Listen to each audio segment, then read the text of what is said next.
আসসালামু আলাইকুম। ওয়ালাইকুম আসসালাম। আমি আসলে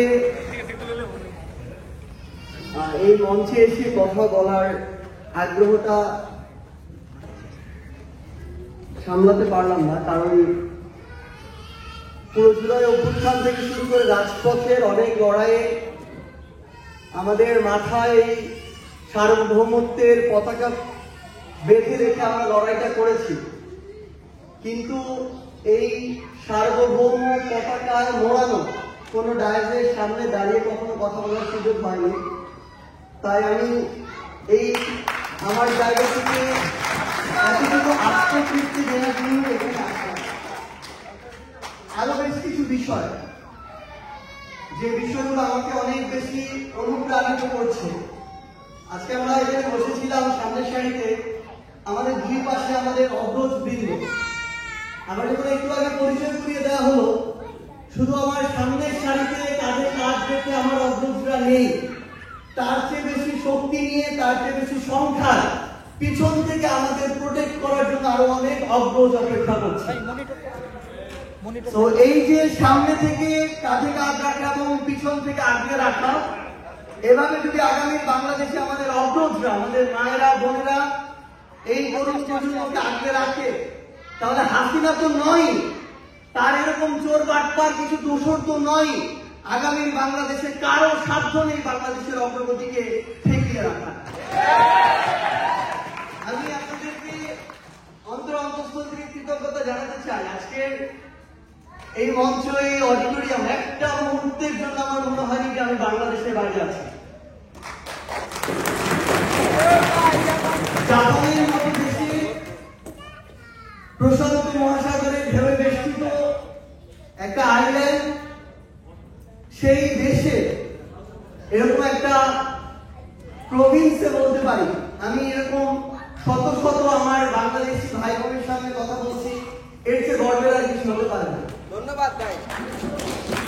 তো এই একমাত্র বাংলাদেশের সামনে আমি আরেকটু কৃতজ্ঞতা প্রকাশ করতে চাই যারা অক্লান্ত পরিশ্রম করেছেন আজকের এই প্রোগ্রামটির জন্য, এবং শত শত কিলোমিটার দূর থেকে অনেকে আজকে এখানে এসে উপস্থিত হয়েছেন।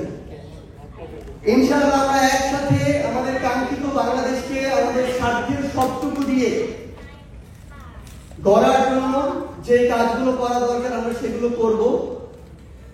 আমি আমার এই ভাই বোনদের সামনে আমার 1 বছরে দেখা বাংলাদেশকে নিয়ে কিছু কথা বলতে চাই।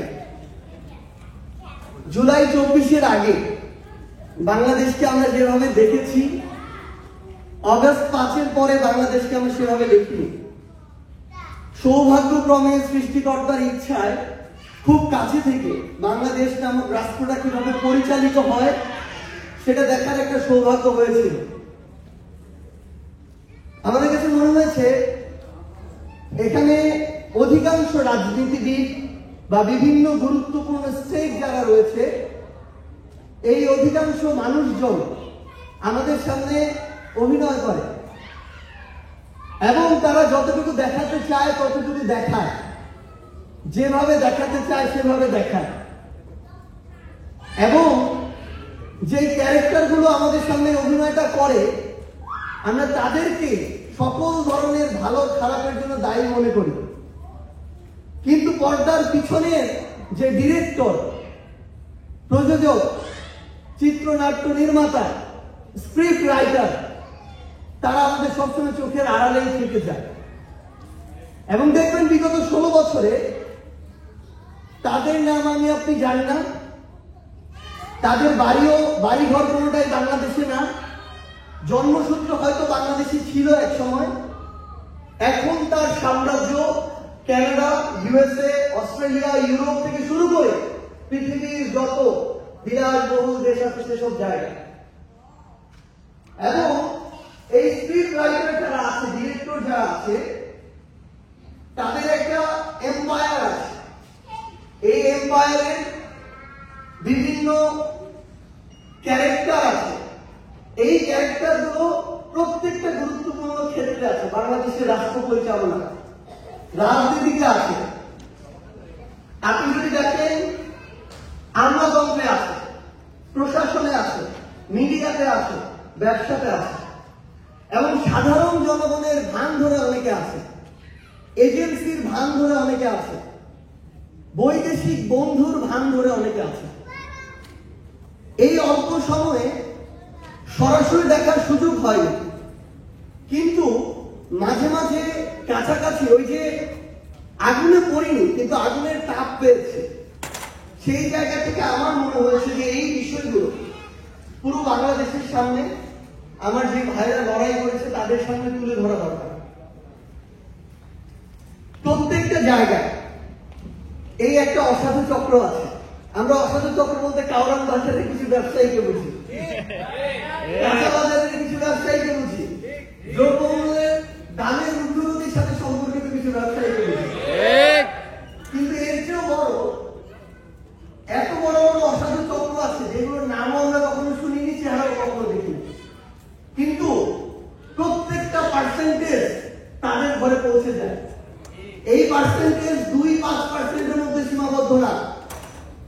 আপনার দেশের বড় বড় বাহিনী যে অস্ত্র সরঞ্জাম কেনা হবে, আপনার বাহিনী সার্বভৌমত্ব রক্ষায় যে শক্তিশালী হয়ে উঠবে, সেই হয়ে উঠার যত ধরনের সরঞ্জাম, যন্ত্রপাতি এবং ব্যাকআপের প্রয়োজন, তার জন্য যত বরাদ্দ, সেই বরাদ্দের অধিকাংশই ওই বড় বড় কুমিরগুলো খেয়ে ফেলে, যেগুলো সম্পর্কে আমাদের বিন্দুমাত্র ধারণা নাই। এখানে ওবায়দুল কাদেররা, ওই পীর সাহেব নামক বেক্সিমকোর পীররা, দরবেশরা এখানে তাদের থেকে একটা অংশ পায়, কিন্তু তাদের বড় বড় পীরগুলো বিভিন্ন জায়গায় বিশ্বের বসে আছে। আমি অল্প সময় আমার সহযোদ্ধা হাসনাত, নাহিদ, আসিফ, নাসিরউদ্দিন পাটোয়ারি ভাই এবং তাসলিম যারা আপু এসেছেন, আরো অনেকে আছে, হয়তো সবার নাম একবারে বলা পসিবল না। আমরা এই অল্প সময় দেখেছি, আমরা যখন তাদের উপস্থিতি, প্রভাব, তাদের কালো ছায়া এই দেশের সার্বভৌমত্বে এগিয়ে যাওয়ার ক্ষেত্রে কিছুটা আন্দাজ করতে পেরেছি এবং তাদেরকে আঘাত করার চেষ্টা করেছি।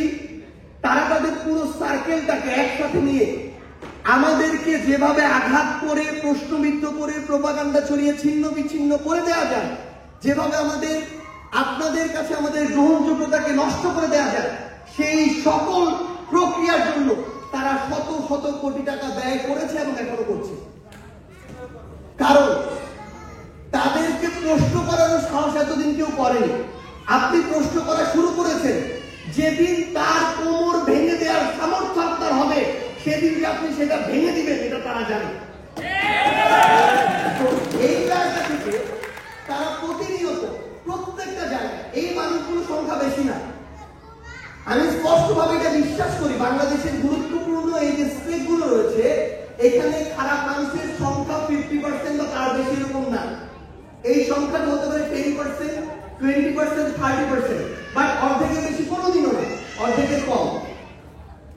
এই সংখ্যাটা, এই প্রত্যেকটা গুরুত্বপূর্ণ স্টেট একটা আরেকটার সাথে ইন্টারকানেক্টেড, এবং আপনি যখন যদি আমলাতন্ত্রে আঘাত করেন, মিডিয়াতে আপনার প্রোপাগান্ডা হবে। আপনি যদি রাজনীতিবিদদের কোমরে আঘাত করেন, যারা কালপ্রিট, দেখবেন আইন শৃঙ্খলা রক্ষাকারী বাহিনী দিয়ে আপনাকে আঘাত করা হবে। আপনি যদি ব্যবসায়ী নামক কিছু রক্তচোষা ব্যবসায়ীকে আঘাত করতে যান, দেখবেন সবাই মিলে আপনার বিরুদ্ধে প্রোপাগান্ডা ছড়ানো শুরু করেছে। তো আমাদের সবচেয়ে বড় গুরুত্বপূর্ণ কাজ হচ্ছে, আমার কাছে মনে হয়েছে, আমরা যদি একসাথে এই পুরাতন এস্টাবলিশমেন্টের বিরুদ্ধে ফাইট দিতে যাই, আমরা যারা এই প্রজন্মে রাজনীতিতে হোক বা বিভিন্ন ক্ষেত্রে ভালো উদ্দেশ্য নিয়ে সাহস করে সামনে এগিয়ে যাচ্ছি, তাদেরকে আমাদের প্রোটেক্ট করতে হবে। আমরা সোশ্যাল মিডিয়ায় অসংখ্য প্রোপাগান্ডার সমন্বয় দেখছি। আমার গ্রামের যারা ভাই বোনেরা, মা বাবা, চাচারা, তাদের এই ফ্যাক্ট চেক করার কিন্তু অ্যাবিলিটি নাই।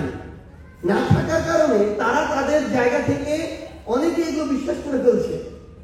কিন্তু যেই প্রজন্ম, আমার যেই সহযোদ্ধারা এই অভ্যুত্থানের লড়াইয়ে দেশে, দেশের বাইরে নেতৃত্ব দিয়েছে, সংগঠিত করেছে, তারা যদি এই প্রোপাগান্ডাগুলোকে ব্রেক না করে, তাহলে যারা সাহস নিয়ে সামনে এগিয়ে আসবে তারা কেউ দাঁড়াতে পারবে না। এটা হচ্ছে চরম একটা বাস্তবতা। কারণ যারা এই সাহস নিয়ে সামনে আসবে তাকেই পটেনশিয়াল থ্রেট মনে করা হবে, এবং সে যত ভালোই হোক না কেন তাকে ধ্বংস করার সকল অপচেষ্টা চালানো হবে। আপনারা দেখে থাকবেন, এখন মিডিয়াতে কিছুদিন আগে গুলশানে একজন সমন্বয়ক 10 লক্ষ টাকা কোথাও চাঁদাবাজি করতে গিয়ে ধরা পড়েছে, শাস্তি হয়েছে, জেলে আছে। সমন্বয়ক পরিচয়টা করেছে, কোন সমন্বয়ক কোন ফাইলে আছে আমরা খুঁজে পাইনি আমাদের জায়গা থেকে। ধরেন তারপরও সে যত বড় সমন্বয়ক হোক, সে আমাদেরও যদি সংগঠনের কেউ হয়, সবার আগে দেখতে হবে সে যখন অপরাধ করেছে, ধরা পড়েছে, এরপরে আমরা আমাদের জায়গা থেকে ওই চোর বাটপারকে প্রোটেক্ট করতে গিয়েছি কিনা। বরং যখন তার এই বিচারিক প্রক্রিয়াগুলো শুরু হয়েছে, সর্বপ্রথম তাকে ধরার তথ্যটি আমাদের একজন সহযোদ্ধা পুলিশের কাছে দেয় যে আমাদের কাছে খবর আসছে সমন্বয় পরিচয় ব্যবহার করে ওই একটি ছেলে বিভিন্ন জায়গায় চাঁদাবাজি করছে, এবং এরপরে তাকে ধরা হয়। এই খবরটি মেইন স্ট্রিম মিডিয়ায় অন্তত 10 দিন 100টা ফটো কার্ডে প্রচার করা হয়েছে, সমস্যা নেই হোক। কিন্তু যেই খুনি হাসিনা এই বাংলাদেশ থেকে বিগত 16 বছরে $234 বিলিয়ন পাচার করেছে, তার এবং তার দোসররা, তাদেরকে নিয়ে কয়টা ফটো কার্ড এই 1 বছর প্রচার হয়েছে। এখানেই হচ্ছে সূক্ষ্ম খেলাটা। আপনাদের চোখের সামনে 2 লাখ, 5 লাখ, 10 লাখ টাকার এমন এমন ফটো কার্ড আর লোভনীয় চিত্র প্রকাশ করা হবে, অথচ ওই খুনিরা হাজারের অধিক খুন করে এই দেশ ছেড়ে পালিয়ে গেল। ওই খুনিরা আমার শাপলা চত্বরে আলেম ভাইদেরকে, শতাধিক ভাইদেরকে নৃশংসভাবে হত্যা করলো। ওই খুনিরা আমার দেশপ্রেমিক যারা আমার বাহিনীর সদস্য ছিল তাদেরকে মিডিয়ার হত্যাকাণ্ডে, দেশ এবং দেশের বাইরের এজেন্সির সহযোগিতায় হত্যা করলো। তাদেরকে নিয়ে আপনি 100টা ফটো কার্ড বানাতে দেখবেন না। তো সবচেয়ে বড় আমরা এই সময়ে যেটা দেখেছি, এই প্রত্যেকটা জায়গায় প্রত্যেকের কিছু পারপাস আছে। আমরা যে মিডিয়া হাউসগুলো দেখি, এতদিন আমি আমার সময় বলি, আমার ইউনিভার্সিটি লাইফ, গ্রাজুয়েশন কমপ্লিট করার আগে পর্যন্ত আমি অন্তত মিডিয়া যা দেখতাম তা অলমোস্ট পুরোটাই বিশ্বাস করতাম, বাংলাদেশের প্রথম সারির মিডিয়া যেগুলো আছে। অথচ এখন দেখি বাংলাদেশের প্রথম সারির মিডিয়া বলতে আমরা যাদেরকে চিনি, সেই মিডিয়া হয় কোনো ব্যক্তির, না হয় কোনো গোষ্ঠীর, না হয় কোনো দলের, না হয় কোনো এজেন্সির, না হয় দেশ এবং দেশের বাইরের ব্যাক কোন ধরনের সংগঠনের, দেশের প্রতিষ্ঠানের। এবং এই মিডিয়া শুধুমাত্র নিজের সাস্টেইনেবিলিটি বা এক্সিস্টেন্স রক্ষার জন্য মাঝে মাঝে কিছু ভালো ভালো নিউজ আপনার সামনে দেয়, বাকি সবকিছু এমন ভাবে শিরোনাম করবে, এমন ভাবে দেখাবে যেন তার ওই ব্যক্তি, গোষ্ঠী, দল, প্রতিষ্ঠান কিংবা এজেন্সির উদ্দেশ্য হাসিল করতে পারে। এই কথাগুলো হয়তো একটু লম্বা হচ্ছে, বিস্তারিত হচ্ছে, গল্প হয়ে যাচ্ছে, কিন্তু এই বিষয়গুলো খুবই গুরুত্বপূর্ণ। কারণ এই সূক্ষ্ম সূক্ষ্ম বিষয়গুলো দিয়ে কিভাবে একটা ন্যারেটিভ এস্টাবলিশ করানো যায়, সেই বিষয়টি এই মিডিয়ার অনেকে, আমি সবার কথা বলবো না, অনেকে এই কাজটা করে আসছে। এটা একটা এক্সাম্পল। এই কাজটা এরকম প্রত্যেকটা জায়গায় হচ্ছে। এখন আমি এরকম বিভিন্ন স্টেক হোল্ডারগুলোর কথা বললাম, আরেকটা গুরুত্বপূর্ণ জায়গায় সমস্যা আছে। হয়তো আমাদের প্রতি মাসে বা 3 মাসে 6 মাসে জাপান বা ওসাকাতে আসার সুযোগ হবে না, এই জন্য আমার এই ভাইদেরকে পেয়ে বা বোনদেরকে পেয়ে আমি এই কথাগুলো বলছি। আমার কাছে 1 বছরে মনে হয়েছে যে এই প্রত্যেকটা গুরুত্বপূর্ণ স্টেক হোল্ডার একটা স্টেট ফাংশনের জন্য যেমন গুরুত্বপূর্ণ, আমরা সাধারণ জনগণ বলতে যাদেরকে বুঝি, যাদের সংখ্যাটা সবচেয়ে বেশি নাম্বারের দিক থেকে, তাদের সচেতন নাগরিক, দেশের প্রতি দায়িত্বশীল নাগরিক হিসেবে ব্যবহার করাটা, আচরণ করাটা তার চেয়ে বেশি গুরুত্বপূর্ণ। এই 1 বছরে আমাদের 50%-এর বেশি, ব্যক্তিগতভাবে আমার 50%-এর বেশি সময় শুধু নষ্ট হয়েছে তাদের ব্যক্তিগত সুপারিশ শুনতে গিয়ে। আমরা কোটা মেধার স্লোগান দিয়ে এত বড় একটা অভ্যুত্থান ঘটালাম, এত মানুষ জীবন দিল, তারপরও একটা চাকরির নিয়োগ পরীক্ষা দিক, একটা সার্কুলার দিক, আপনি দেখবেন অনেক বাবা, অনেক মা, অনেক ভাই, অনেক বোন তার প্রবেশপত্রটা নিয়ে চলে আসে যে বাবা আমার ছেলেটার জন্য একটু সুপারিশ করে দাও। তো মানসিকতা যদি আমার এই হয়, তাহলে কিন্তু দেশের পরিবর্তন সম্ভব না, বাকি সবাই মিলে যতই ভালো হোক না কেন। আমার একজন ছোট্ট দোকানদার, তিনি একটা দামে কিনেছেন তার চেয়ে 10 টাকা কেজিতে বেশি বিক্রি করবেন। কিন্তু যখন একটা ওই কাওরান বাজারের বা একটা কাঁচা বাজারে 50 জন দোকানদার মিলে একসাথে হোয়াটসঅ্যাপ গ্রুপে এটা বলে যে যেই জিনিসটা আমি 10 টাকা কিনেছি, আমাদের বলতে হবে কেনা বেশি পড়েছে, কালকে থেকে ওইটা আমার 40 টাকা বেচতে হবে, এবং সবাই যখন সেটা করে তখন এই সাধারণ জনগণ, এই ক্ষুদ্র ব্যবসায়ী আমার সামনে রেখে এই দেশের পরিবর্তন সম্ভব না। তো এই 1 বছরে আমার এটা ফিল হয়েছে, আমার যেমন রাজনীতিবিদদের ভালো হতে হবে, মাইনেন বসানোর রাজনীতি বন্ধ করতে হবে, যোগ্যতাকে মূল্যায়ন করতে হবে, সৎ হলে প্রমোশন, অসৎ হলে শাস্তি, আমলাতন্ত্র প্রশাসন প্রত্যেকটা জায়গায় এই নীতি আমার মেনটেন করতে হবে। ব্যবসায়ীদেরকে টাকা খেয়ে অধিক সুযোগ যেমন দেওয়া যাবে না, আবার ব্যবসায়ীদের পরিবেশ যেমন আমার নিশ্চিত করতে হবে, তেমনি সাধারণ জনগণকে দেশের সত্যিকারের নাগরিকের মতো ব্যবহার করতে হবে, যেটার অভাব আমি এই 1 বছর বাংলাদেশে ফিল করেছি। এই জন্য শুধু একটা নির্দিষ্ট কাউকে গালি দিয়ে এটা ঠিক করা সম্ভব না। আমরা দেখেছি গতকালকে জাপানের টোকিওতে আমরা যখন প্রোগ্রাম করি, খুনি হাসিনা 15-20 জন বছর চিল্লাচ্ছে বাইরে, একটু পানি দিলে ভালো না। তো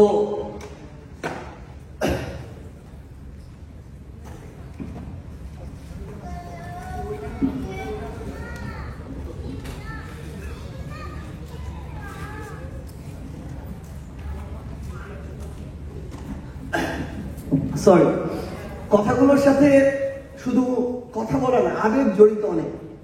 কারণ এই জিনিসগুলো যতদিন না আমার একজন সাধারণ মানুষ, আমি যাকে বলি, সে না বুঝবে, ততদিন এই দেশের ভাগ্যে কাঙ্ক্ষিত পরিবর্তন নাই, এটা সম্ভব না। ওইখানে কালপ্রিট, খুনি হাসিনার নির্লজ্জ দোসর, তারা দেখলাম যারা এই অভ্যুত্থানে লড়াই করেছে, আন্দোলন করেছে, তাদেরকে ট্যাগ দিয়ে স্লোগান দিচ্ছে। এই খুনি এবং খুনিদের দোসর যারা, চাটুকার যারা, তেলবাজ যারা, তারা এবং তাদের আগামীর যারা দোসর হবে, তাদেরকে একটা জিনিস আমাদের সবাইকে দায়িত্ব নিয়ে মনে করিয়ে দিতে হবে, ওই 24-এর 15 জুলাইয়ের পরে, জুলাই আগস্টের অভ্যুত্থানের পরে বাংলাদেশে আর ট্যাগের রাজনীতি চলবে না।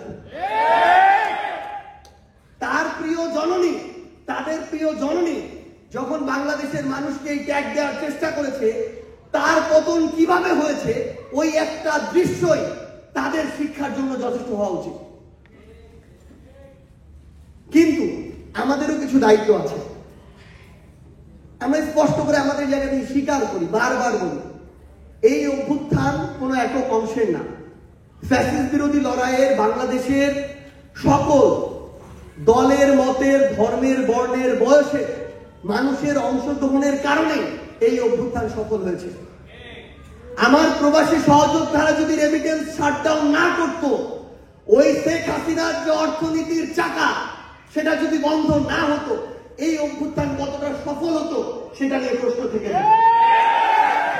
আমার এই প্রবাসী সহযোদ্ধারা প্রত্যেকটা এম্বাসির সামনে থেকে শুরু করে এই বাংলাদেশের যতজন আমার প্রবাসী পৃথিবীর যত দেশে আছে, সেই দেশগুলোতে যদি এত বাধার পরেও এই তীব্র আন্দোলন না হতো, এই বৈশ্বিক চাপ সৃষ্টি না হতো, এই অভ্যুত্থান কতটা সফল হতো সেটা নিয়ে প্রশ্ন থেকে যায়।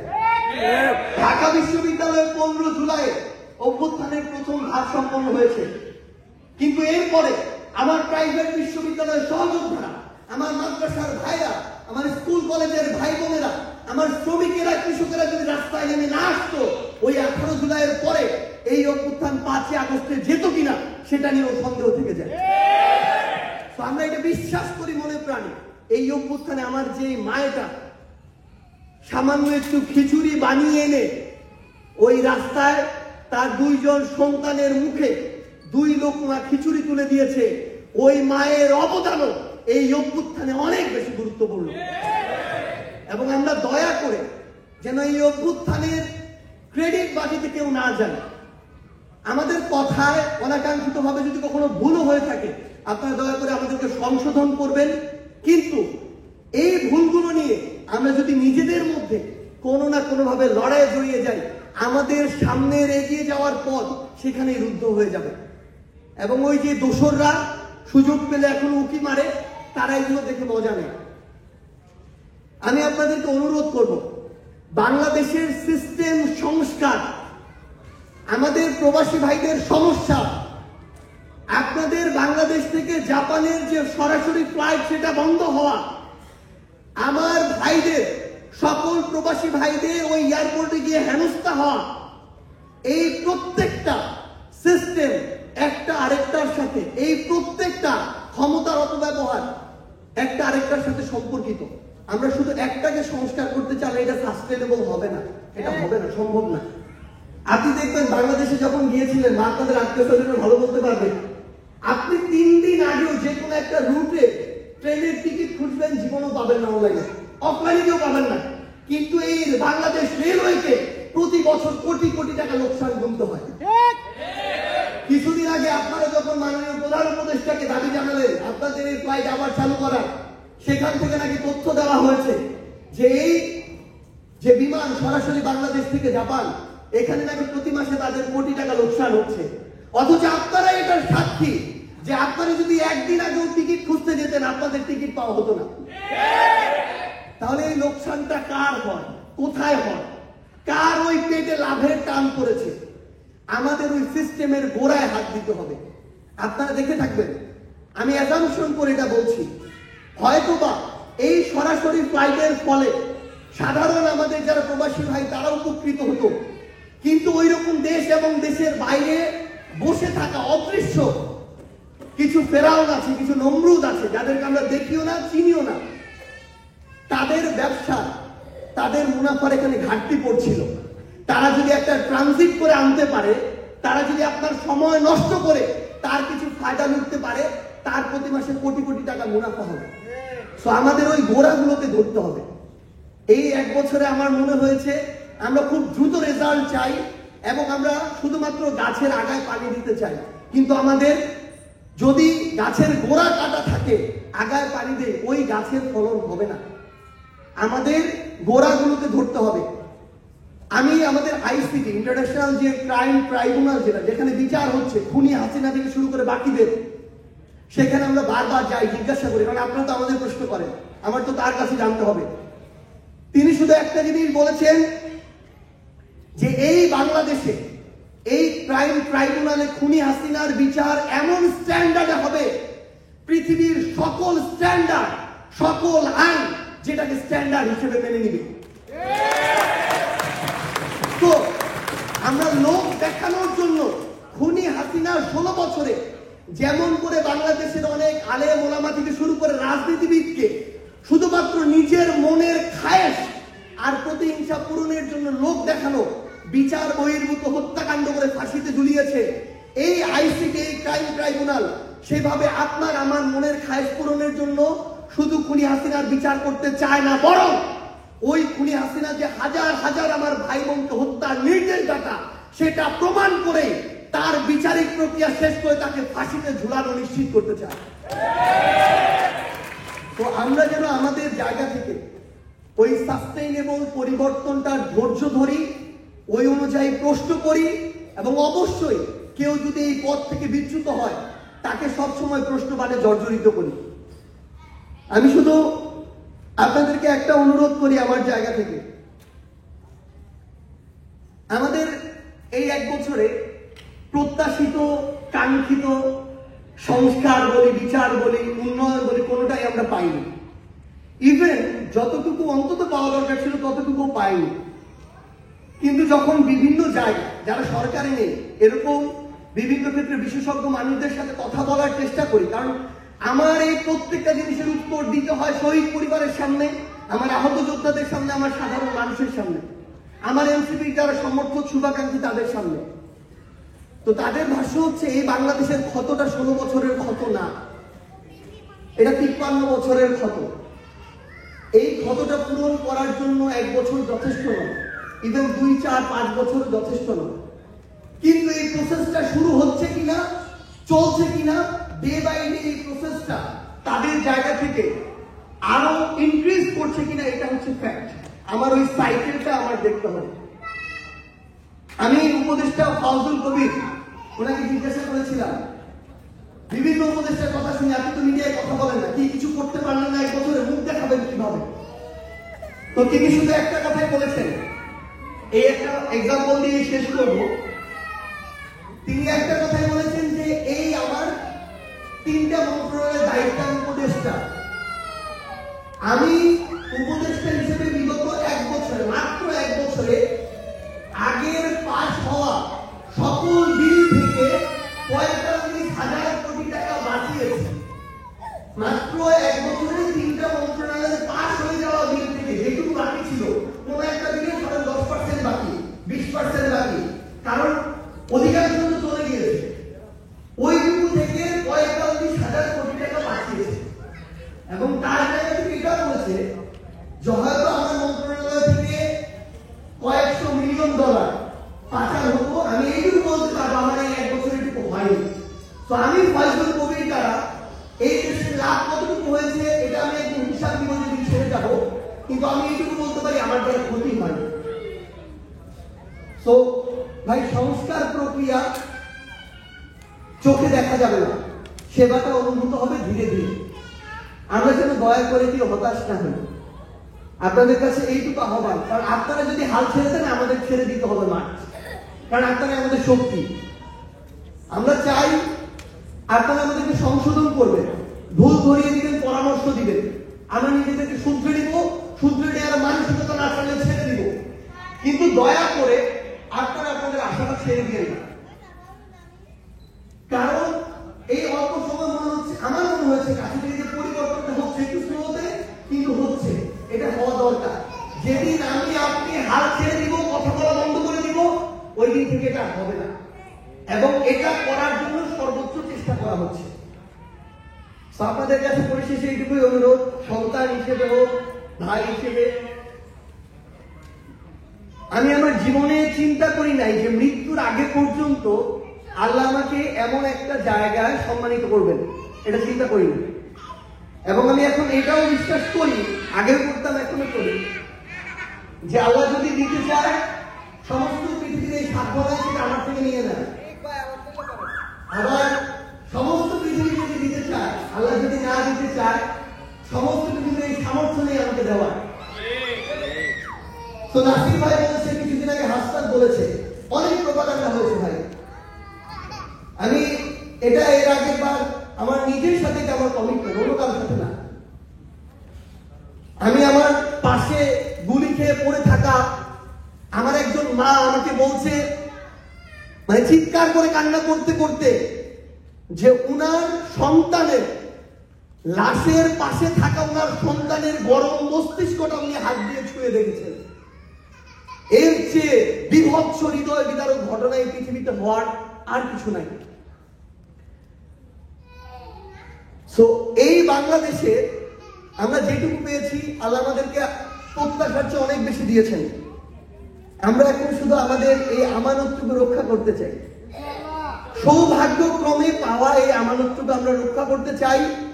এবং আমি ডায়েসে দাঁড়িয়ে বলতে পারি, প্রোপাগান্ডা অনেক হতে পারে, পুরাতন স্ট্যাবলিশমেন্টের অনেক আঘাত আসতে পারে, কিন্তু যেদিন আমার সার্ভিসের যা মনে হবে যে 1 টাকা অসৎ উপার্জন আমি ভক্ষণ করেছি, তার আগে যেন আমার মৃত্যু হয়। এবং আমি এটা এখানে দাঁড়িয়ে বলতে পারি যে আজকে পর্যন্ত এটা আমি করিনি।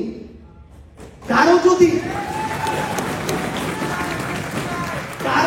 সামর্থ্য থাকে, দেশ এবং দেশের সকল এজেন্সিকে ব্যবহার করে এটা প্রমাণ করে দেখা যে কারো থেকে 1 টাকার অবৈধ সুবিধা এই 1 বছরে আমি তুলে নিয়েছি। আমি শুধু আপনাদেরকে এটুকু অনুরোধ করব, বাংলাদেশের পরিবর্তন হবে ইনশাআল্লাহ। এটা আমাদের একসাথে এই চেষ্টাটা চালিয়ে যেতে হবে ইনশাআল্লাহ। আমরা আমাদের জীবনের বিনিময়ে, রক্তের বিনিময়ে আমৃত্যু আমাদের সেই কমিটমেন্টে দাঁড়িয়ে থাকবো। আসসালামু আলাইকুম। আমরা একটু স্লোগান দিব, ইনকিলাব ইনকিলাব ইনকিলাব ইনকিলাব, জিন্দাবাদ জিন্দাবাদ, ক্ষমতা না জনতা, জনতা জনতা, আপোষ না সংগ্রাম, দালালি না রাজপথ,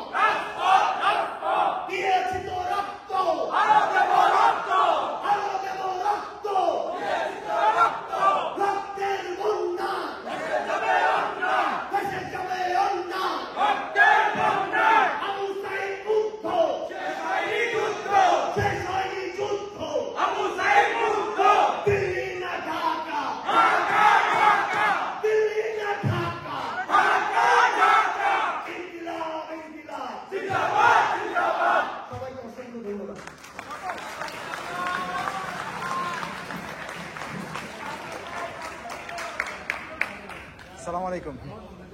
আমি সম্মানিত সাজিদ আলম ভাইকে একটু এখানে আসার জন্য অনুরোধ জানাচ্ছি।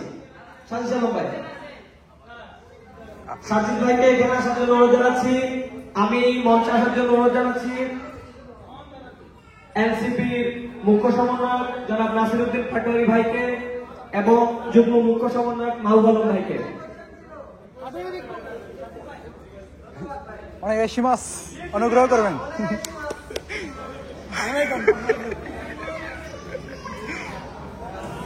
হ্যালো, আসসালামু আলাইকুম।